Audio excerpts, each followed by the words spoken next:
everyone, my name's Tori West and I'm the editor and founder of BRIT Magazine, and this is the I Did That podcast powered by TickTock. On this episode, we meet artist Baby, whose appearance on RuPaul's Drag Race UK marked just the start of their illustrious career. Their surprise exit, which they made for their mental health, resonated with fans, including myself and the world, as a reminder to prioritise yourself even when following your career path. Since starting on the show, Baby has performed across the UK, released their first single, Theatre, and worked even with Ann Summers.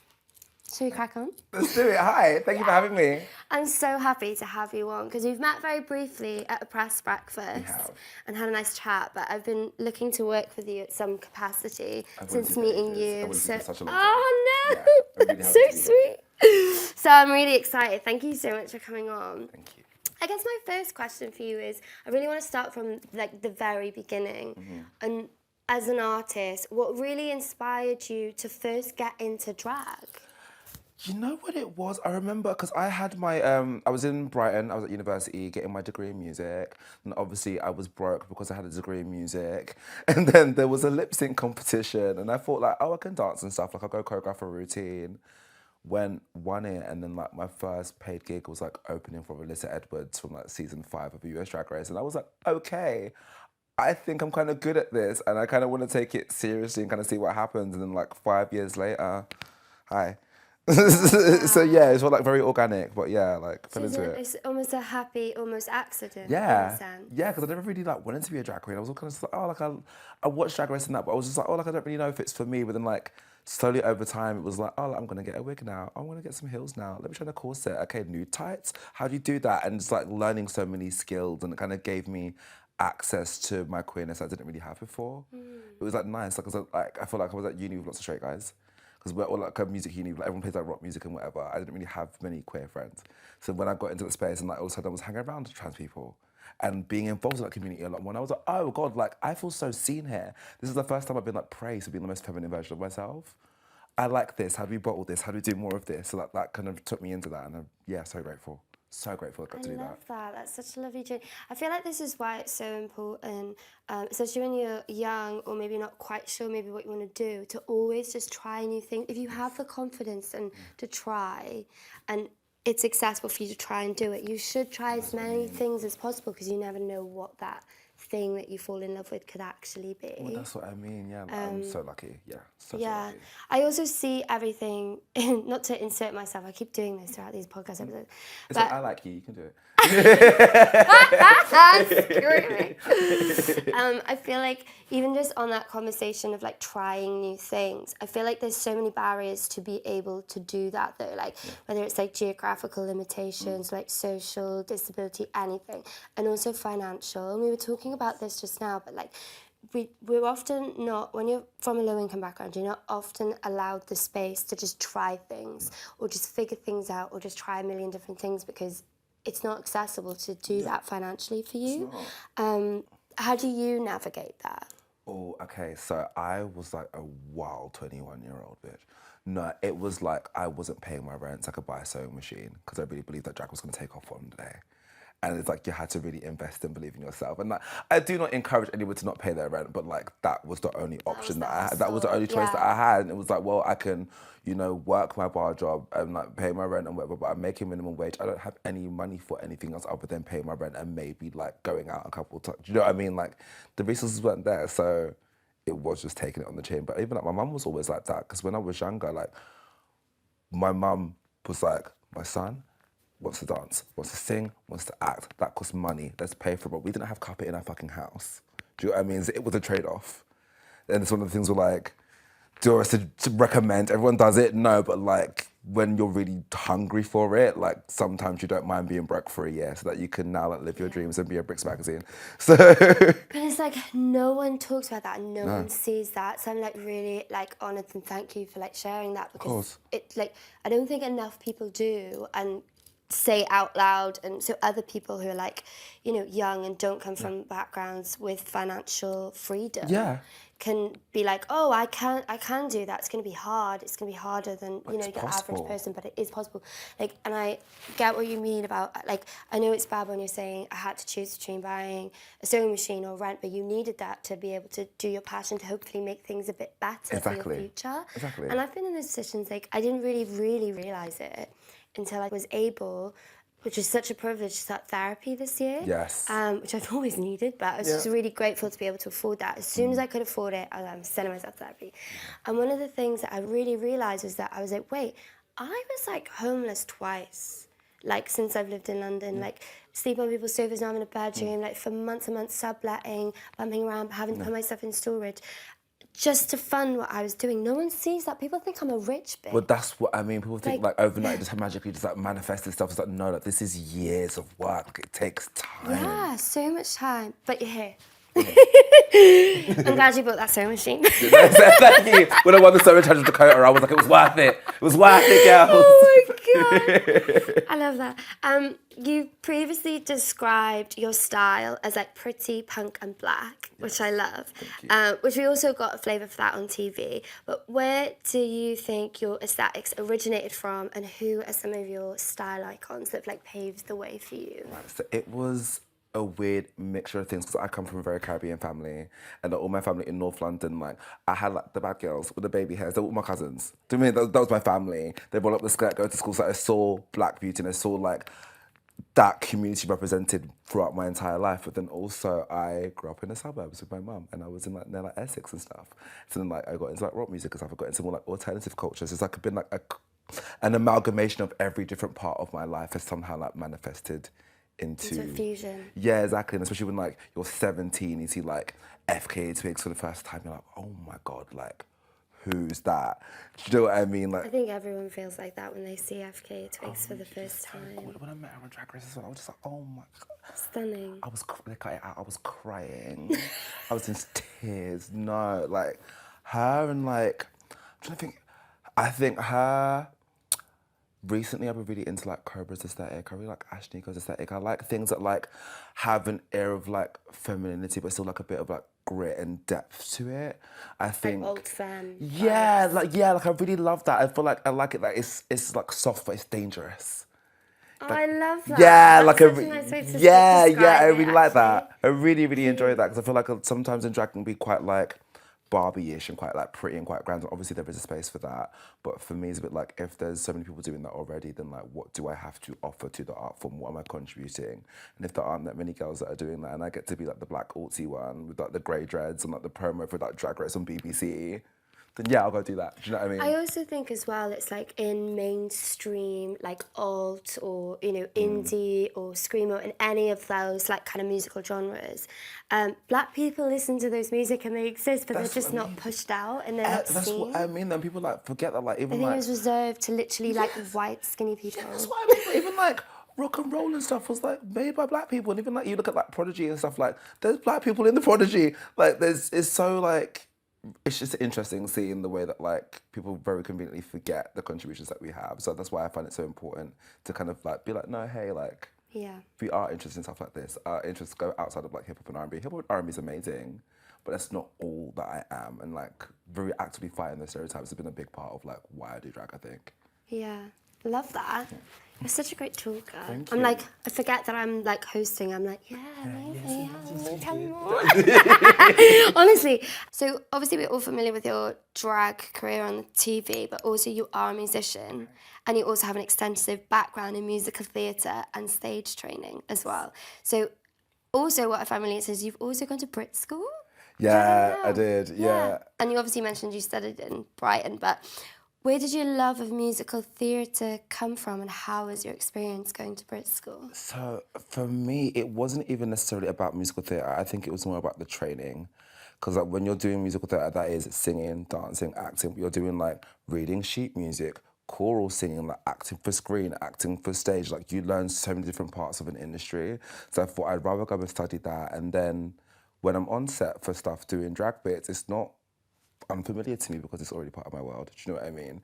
So then going to Brit was just amazing. amazing. Like, really hard at the same time, because when you come from a small town and you're like the one bitch in the whole school that plays an instrument, it's like, I'm Beyonce, I'm amazing. And then and then you go to school with loads of other talented bitches, it's like, oh, okay, I need to step my pussy up. But that's the thing, like, being in that space gives you the drive, because I feel like at secondary school and stuff, when you're coming from like a working class background or whatever, it's quite like, well, you know, what's your backup plan in case it doesn't work out? You're gonna go like work a 9 to 5. At BRIT, it's like, okay, you wanna do that? Here's how you do that. And they give you the tools to actually make, like, materialize things. And that's something that, like, I'm so grateful I got to have, otherwise I wouldn't have the confidence to go and pursue this. Yeah. I do get so sad sometimes when I think too much about the creative industry, when it's like, I'm always saying, like, what if the best, like, new photographer is literally going to be someone who can't afford to pick up a camera and not have access to be able to do that. It's just so important to have access to stuff like that. But that's why BRIT's amazing, because BRIT's like the only like free performing arts school in Europe. So I think for like every person they accept, they turn away like 400 people or something stupid like that.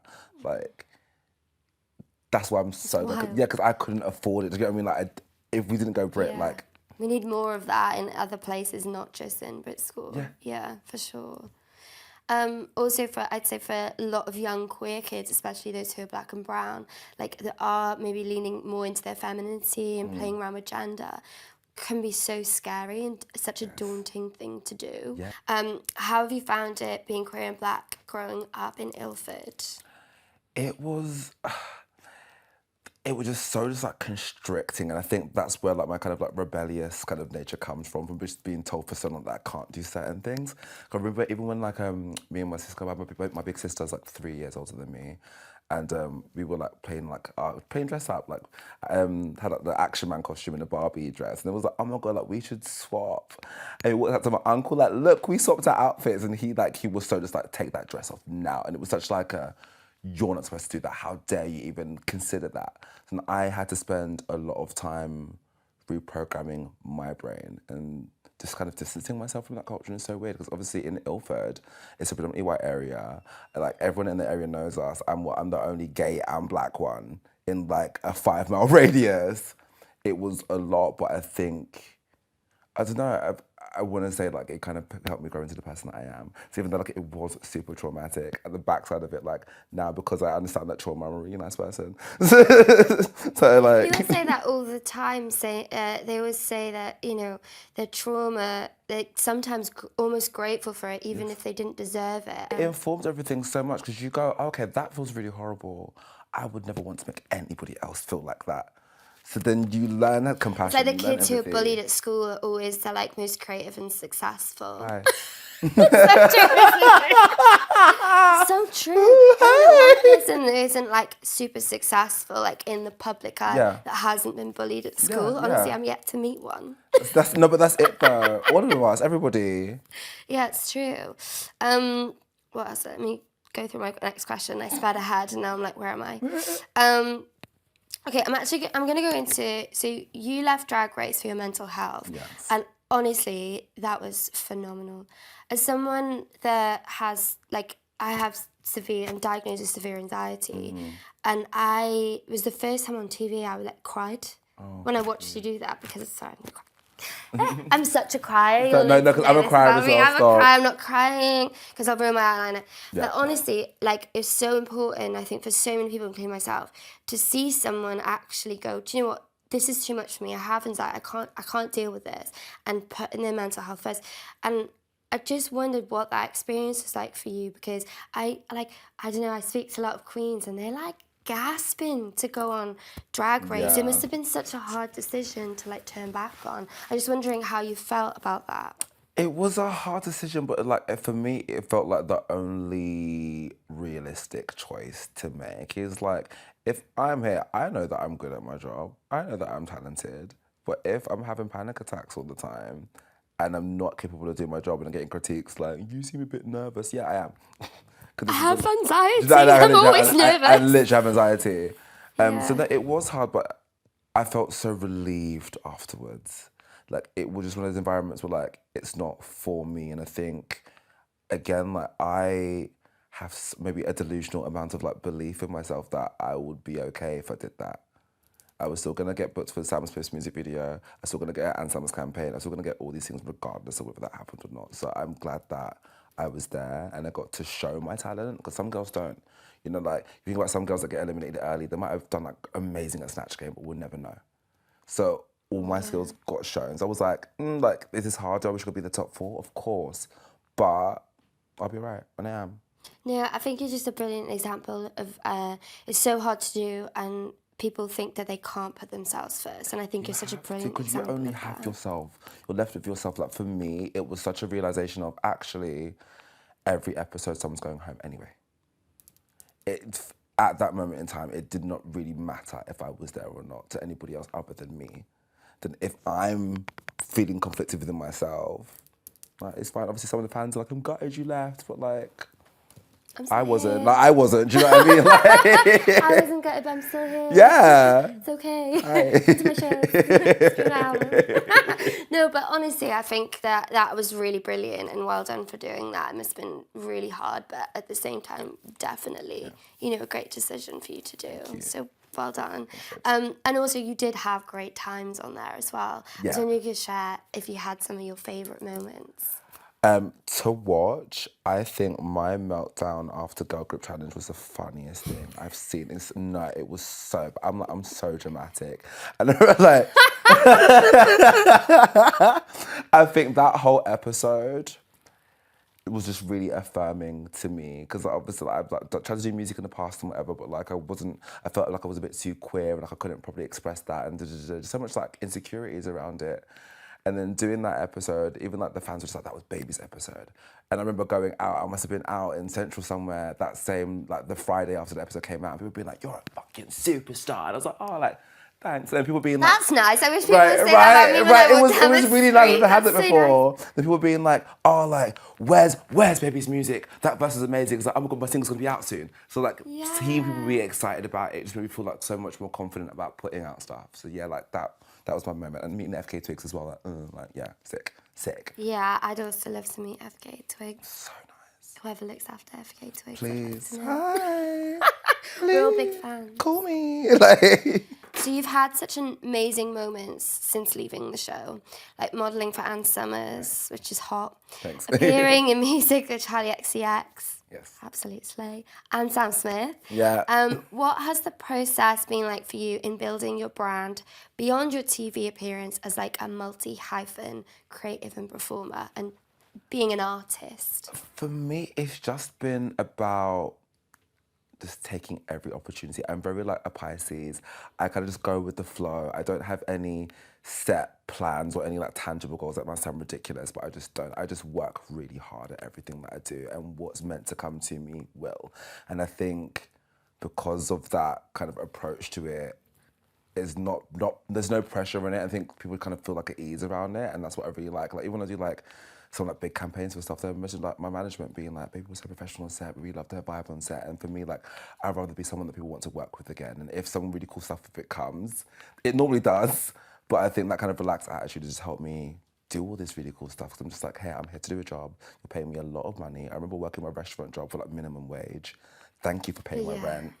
Let's go and be nice to people, let's go make some money. Do you know what I mean? Like, yeah, no, I definitely relate to that, like, so much. I work with so many creative people, like, through BRIT, like, we have such, like, again, I guess what you call a multi-hyphen role. Like, one day I'm doing a podcast, I'm doing a print, like, we're doing video content for the first time now. Like, there's loads of different bits that we do, and I've worked with so many creatives.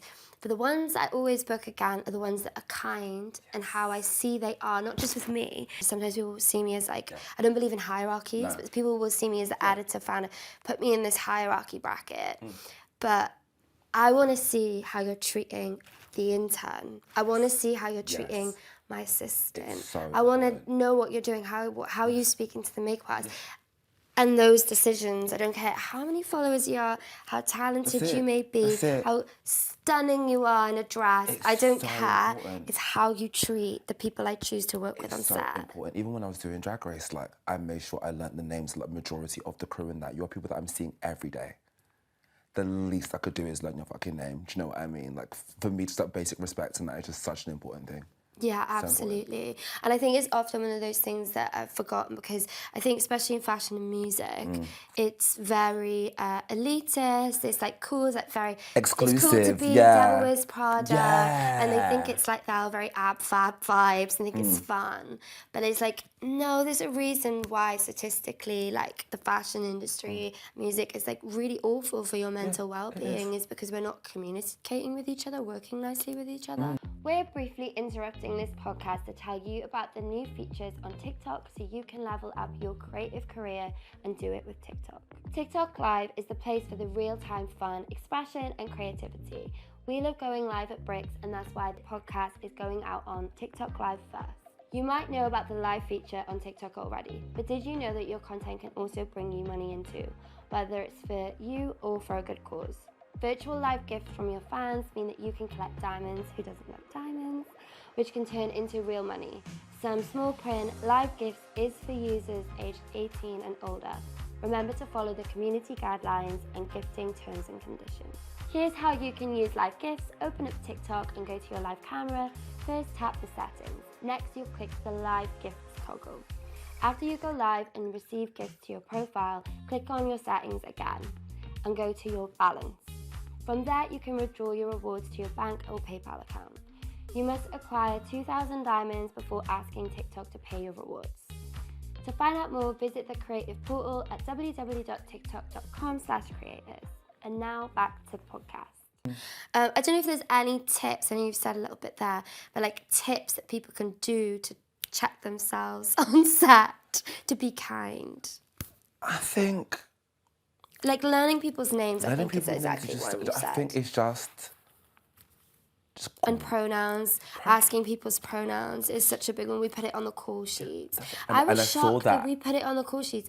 And like there was someone in PR recently, this was about 6 months ago, I was like, I've never had a call sheet with pronouns on. Thank you for doing that because the PR was done by because I saw it and I've never like seen that before. Do you know what I Have mean? you not? I find that really weird because we've been doing that for like so long. I know, but I feel like this is such like a queer adjacent, Yeah, like, maybe. do you know what I mean? Like some people just don't know, but I feel like where you are a lot more involved in the community, your perspective on it is so different. Because some people just kind of just like, yeah, like whatever, like if we make a mistake, but to us, we know how triggering that can be.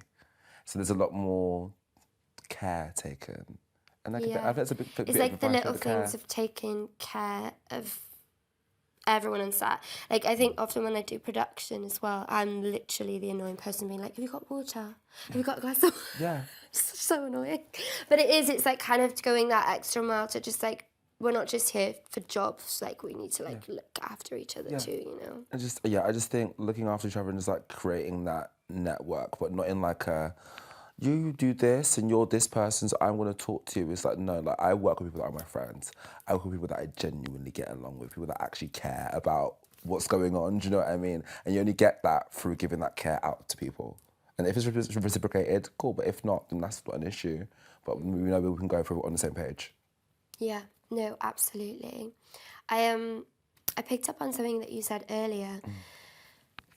Don't know if I'm quoting it exactly correct or wrong, but it was something along the lines of not giving yourself like really pressured goals or targets. Yes.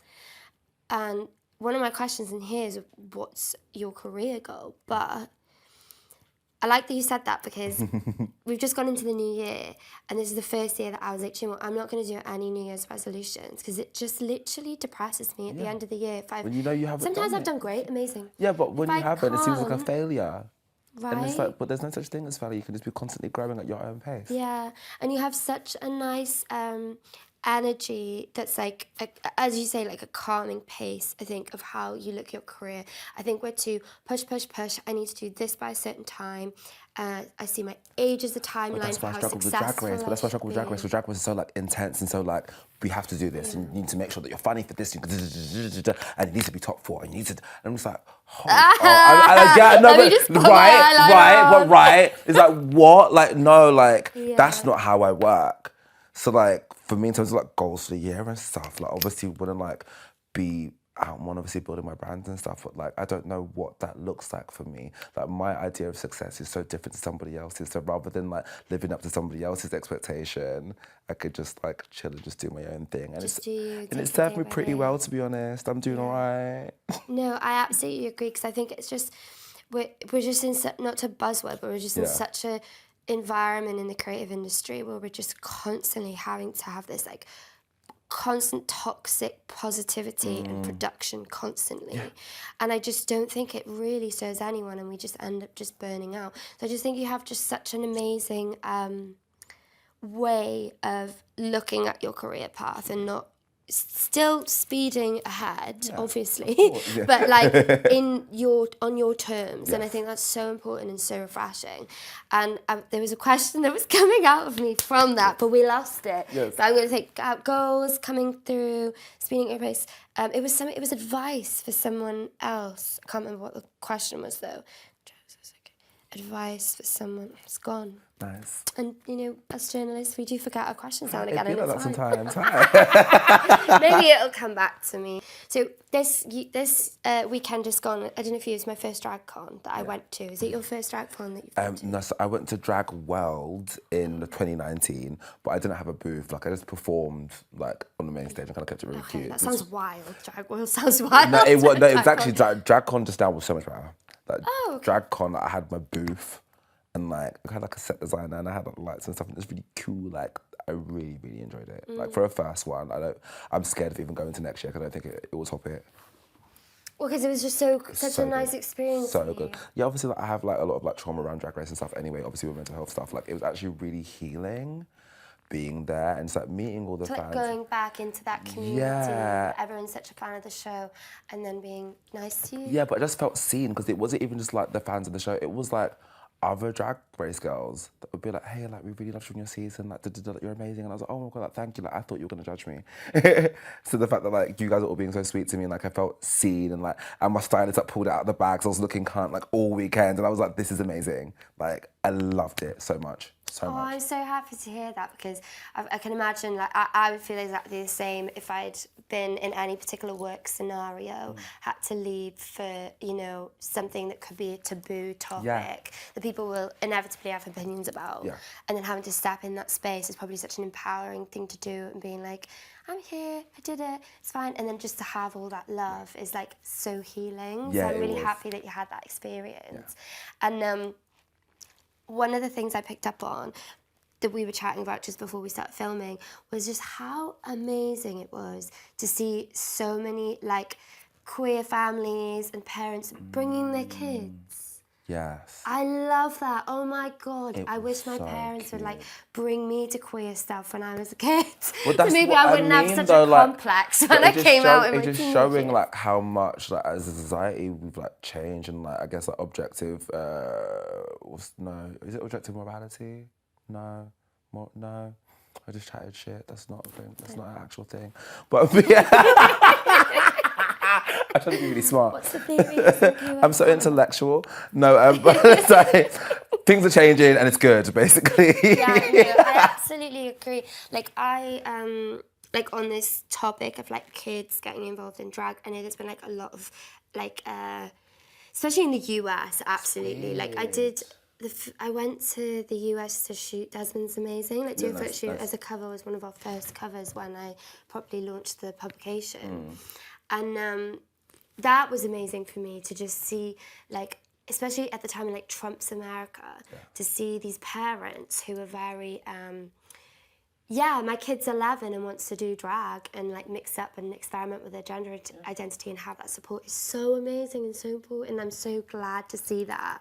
There are, you know, other conversations of people being like, no, you can't do that, that's weird, and, you know, calling it out, but not to get into that side of it, but we need this representation so the kids can grow up queer and not feeling shit about themselves. I wish my parents took me to a drag con when I was a little queer kid. Like, it would have made such a difference. I wouldn't have felt like such an outsider. You know what I mean? Because I feel like when you're at school and stuff, that is such like a microcosm of the world. Like, you're just like trapped in this place 5 days a week. Like, you don't see much out of it. So to have that experience, seeing people that actually represent you or who you could be or give you an inkling to what your life could even look like. Like, I didn't see many queer black people growing up. So it's like, oh, like, am I even going to get married one day? Am I even going to have kids? Like, am I going to be happy when I'm older? Like, you don't know. So I think having them come and just like seeing that makes such a difference. Even like the mums are like, the mums had me crying. The mums had me, like this woman like, because I can see her eyes like watering up a little bit, and I'm like quite empathic and quite sensitive anyway. I'm like, yeah, like cool, like hi, like nice to meet you. And she brought her to me and she was like, thank you for inspiring my little girl. And then I was like nearly weeping in my booth. Like it has meant so much. Yeah, because it's so healing, because it's like, oh my God, like your kid is like having maybe something that I didn't grow up with, and I'm helping provide that. It's like such a special 360 healing moment. Yeah. It's beautiful. Well done. Thanks for being visible. No, thank you. I know it comes with its issues, but thank you for being thank you. visible. I appreciate it. Yeah, I'm learning to love it. Yeah. Oh, could you share with me and the audience one thing that you learnt this week? It could be anything. Oh. One thing I learned this week, especially after the back of the DragCon, is to not be so hard on yourself. I didn't realise how much love and how much positivity is out in the world. I feel like Drag Race was very traumatising. I kind of just like, shut myself down and kind of didn't want to engage with that. And actually, the way that you think about yourself is just like your own inner voice isn't reflective of the real world. And I think seeing how much love is out there, I was like, oh, yeah, like, not everyone's really horrible. Some people are. But I feel like a lot of people have a lot of love in their heart, and I feel like we need to remember that as like a society. I definitely need to learn that. I feel like that's also something you always should remind yourself as well, because you can forget it. You can. Like, I don't know, trying to stay positive sometimes, you can just so easily forget sometimes that there is people out there and so much love, and we don't need to be so horrible to ourselves all the time. And we're all guilty of doing it in any way, shape or form, capacity, whether it's our appearance or, you know. Well, that's the thing, because society constantly tells you that in any form you are not enough. You're not making enough money, you're not skinny enough, you're not pretty enough, you're not this enough, and I think taking a step away from that and be just like, how do I feel? How do people feel when they're around me? Like, I feel like we forget about connectivity, and it's quite like the numbers on Instagram and how many followers you have. And, oh, you know this person, let's get a picture together. No, like... It's so powerful when you can just be like, I don't care about this. I don't care how many followers I have. I don't care. But that's, I mean, and it's a weird balance, because like, even some people now, like, you should be posting way more on social media. It's like, well, like, I'm doing other things. And I don't get wrong, I post, because like, it's my job and like, I have stuff to post. But like, I want to go make my music, and like, I can't do that and be editing. It's like real. Do you know what I mean? Like, yeah, oh my God, how are people having time to post all this stuff? Because I'm constantly working, doing things like this, and they're like, you need to post me today. And I just can't. I just think it's so important to like take things at your own pace, and you don't need, again, to be in these like little boxes or little timelines and like all the time to just be successful. I just think it's really untrue. Yeah, no, I think it's so important to just do things that feel right with your spirit. And I think, because I felt like when I was doing Drag Race, I was doing some shit that I didn't really want to do, just because out of just like being a people pleaser and just politeness, and obviously in this environment you make a TV show cool, and I got out of it and I was like, actually, I'm never going to do that again. I'm never going to do things that make me feel unhappy just to make other people happy. Like in work, personal, like nothing, like no. Yeah, absolutely. Oh, I think that's a really nice way to end the serious section of the podcast. Thank you. Okay, so I have a game for you. And it's called, we're going to end on this segment that we call Oh Baby Baby. Hi. Is it about me? It's all about you. What? You're the title of the game. Yay! So this is where we're going to give you iconic, just from divas, pop icons only, a sassy song lyric, and you have to attribute to them to the correct pop diva. Okay. I have a feeling you're going to smash this. I hope so. Unless I'm putting too much pressure on you, then I'm going to fuck it up. She's got a degree in songwriting. She's like, I don't know. You've got a degree, you're recording, EP, like, you need to know this. Okay. Deep breaths, inner peace, centering yourself. Question number 1. The song lyric is, I'm too classy for this world's forever, I'm that girl. It's Beyonce, alien superstar, don't piss me off.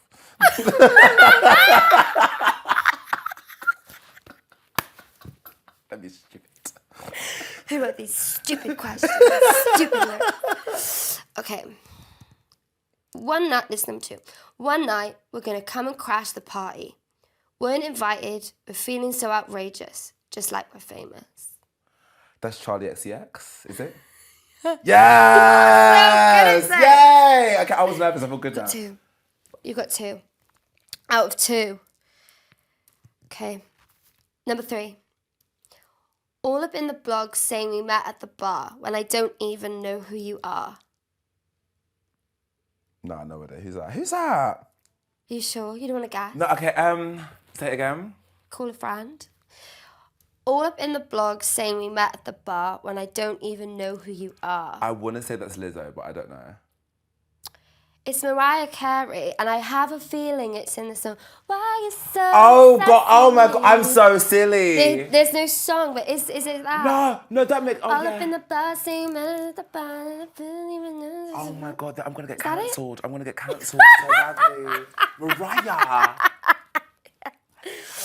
I don't know. What's the title of the song? Why are you so obsessed with me?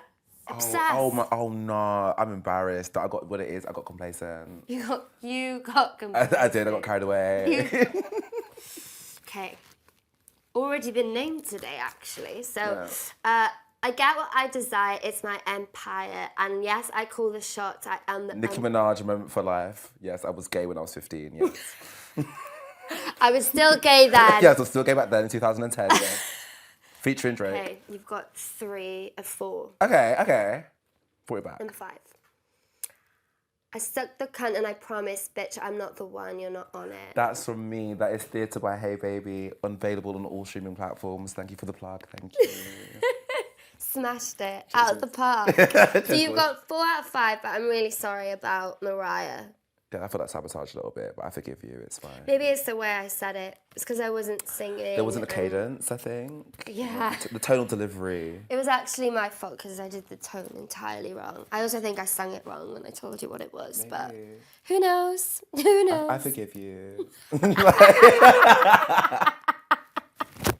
Thanks, I really appreciate that. Okay, amazing. That's it. That's all it for the I Did That podcast. Did you have a nice time? I've had the best time. Thank you for having me. Amazing.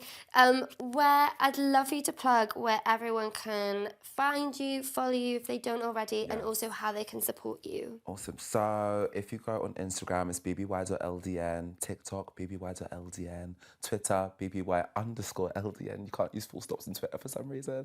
And honestly, just I wouldn't say how to support me, but just follow and just come along for the journey.